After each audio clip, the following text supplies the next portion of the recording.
We Found a Message Among the Stars by Mr. Pagan 665. Have you ever considered how big the universe is? Or how small we are in contrast to it? As a scientist, I can tell you it's quite huge. Think about it like this. Imagine having to find a specific thing, perhaps something of interest within an entire 40-page document. You scroll and you scroll, only to see words and phrases that do not match what you're searching for. Your body's temperature rises, you feel exhausted and angry, you take a look at the page number, and you're still at page 25, and you scroll more angrily until you give up. That is how I feel working as an observer in our country's space program. I keep scrolling through the vast space only to be greeted by the same things, the same stars and the same dark abyss. Funny how the beginning of my career I was excited, as I would often see pictures of the colourful space and its enhanced photos of planets.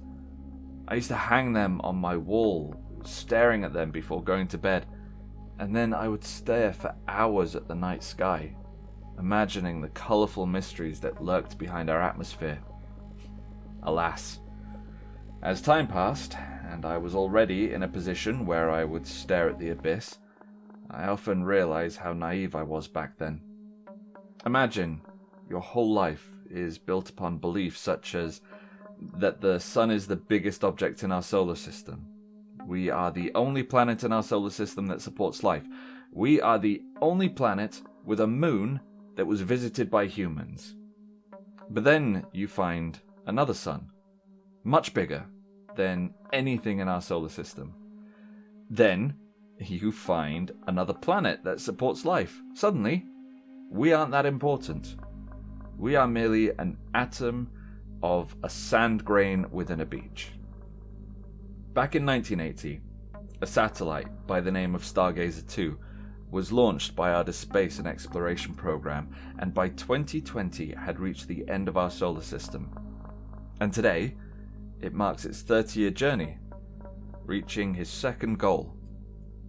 Stargazer was at about 3 light years away from the nearest solar system called Solaris 1, and its latest data had reached us about 4 months ago. Amidst the noise of the audio files collected, something peculiar had emerged.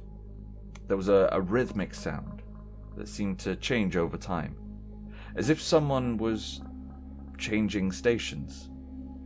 Often a series of beats could be vaguely heard that resemble a heartbeat, while other times it would sound like someone was moaning or talking in a murmur.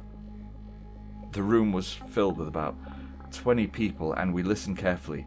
I haven't seen such silence among scientists for a long time, and their excitement was clearly visible in their eyes. The audio recording of Stargazer was very long, maybe 10 hours long, but a lot of material for anyone to work on single-handedly. Our department had a solution, however.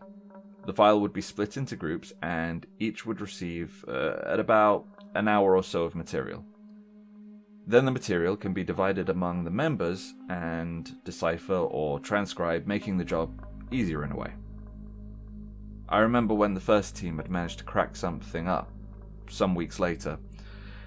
Apparently, there were sound waves that could be deciphered into a binary code revealing secret messages. But when the numbers were placed to create a phrase, nothing made any sense. It was random words that didn't have any sort of logical patterns.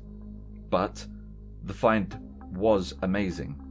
This made the job for the other teams even more easy, as similar binary codes were found among the other tapes. The latest finding was mine. I was looking at the binary codes collected and decided to place them in order. We understood that the sounds were on repeat. Every hour or so, the very same tune would begin and end, and then again repeat. When I placed the binary codes on an empty spreadsheet, I remember laying back on my chair, only to see an image form. Have you ever seen one of those images on the internet where a set of numbers form a vague shape?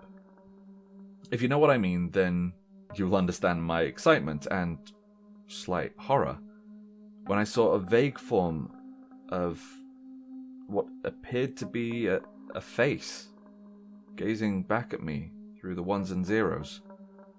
I sent this image to my colleagues and they were amazed by the results. They forwarded the image to others, and slowly we managed as a team to obtain a rough message of what we were dealing with. This was a message from a sentient life form. And the biggest excitement was that it came from the direction of where Solaris 1 is located. This meant that we had found life on another planet, a life that resembles ours.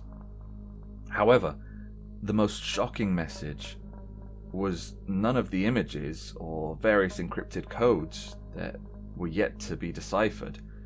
The one message that struck each and every one of us to our very core was the one that goes as follows. I send greetings on behalf of the people of our planet.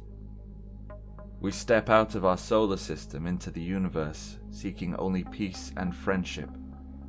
To teach if we are called upon. To be taught if we are fortunate. None of us were able to believe what we heard. How could this be possible? How could we listen to a message that our satellite picked up in the middle of space and it resembles our own language? What are the odds of that? I've spent years of watching the stars in search for a meaning or some message that we are not alone. And now that it is here, I do not know how to comprehend this. There's still a lot of material to be encoded, and it might take years to transcribe or decode completely. There were also some issued with some files that were barely audible, meaning that there are probably more pieces to this extraterrestrial puzzle. This day, I cannot feel myself concentrating on anything. The news has gone viral with the story and the findings. Religious cults began to form. Conspiracy theorists are claiming this to be a message from aliens, and whilst all this is happening, I cannot bear the thought that every single person again is thinking on how we are the center of it all. I'm sure in a couple of weeks everything will be forgotten about, but I won't. I can't escape this feeling of uneasiness. So many questions are running through my head, like, what are they truly like? Do they wage wars between themselves? Do they have superior technology? What if they arrive first to us without peaceful intentions? At least one question was answered. We are not alone. We are not the only atom in this grain of sand cast away randomly in a seashore. There are others there, perhaps more intelligent. We are not the center of the universe. We are not the only ones in our small system of Centauri. Perhaps this is destiny, or some form of twisted parallel universe scheme. But whatever the case, we are still not alone. There are others among the stars. Hello everyone, it's the Archivist here. So that one, kind of a different kind of scary, going for more the existential type thing. I hope you enjoyed it, and if you did, do let me know in the comments or get in touch with me over at Twitter at archivist_the, and I will see you in the next one. Sleep well.